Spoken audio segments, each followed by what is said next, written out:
Democrat-backed Eileen Higgins winning the Miami mayor's race against Emilio Gonzalez, who was endorsed by President Trump, making Higgins Miami's first Democrat mayor in 30 years.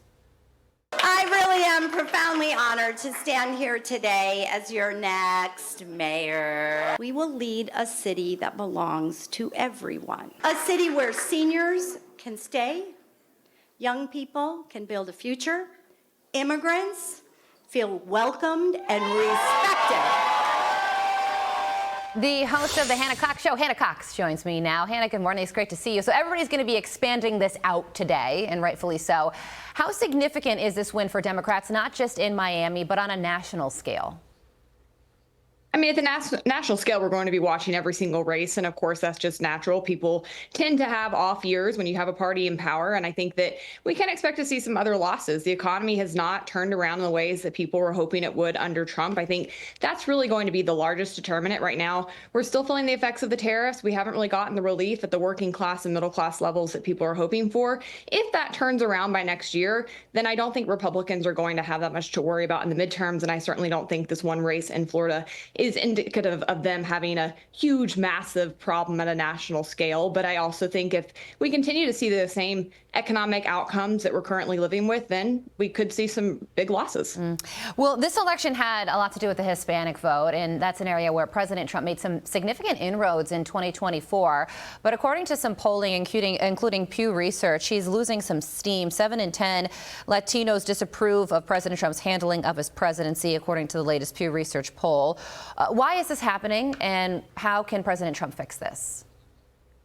Well, I think if you ask Democrats, they're, of course, going to say that this is because of his immigration policy. But I don't actually think that that's the case. I think that most people in the Hispanic community voted for Trump knowing what his immigration policy was. He's never hidden that. He's been very vocal about what his intentions were. And I think that he's been true to his word on that. So I don't think that that is the reason that we see them falling off. I, again, think this points back to the economy. And this is the thing that Democrats never could wrap their heads around under the Biden administration, mostly because they kept trying to gaslight the country and tell us the economy was going great under him. It wasn't. And people voted for Trump on that issue. That is a singular issue that put him back in the White House. That is true no matter which demographic we're talking about. And so I think that what's happening right now is the Hispanic community is not feeling the change that they hope to feel under Trump. I don't think that these were long-term shifts in the demographic towards the GOP. These were merely people who were looking for a break, looking for a wrecking ball. And so because that hasn't transpired, at least not yet, I think they're starting to look for other options. Well, from Florida to Venezuela and politics to the Department of War, Secretary of War Pete Hegseth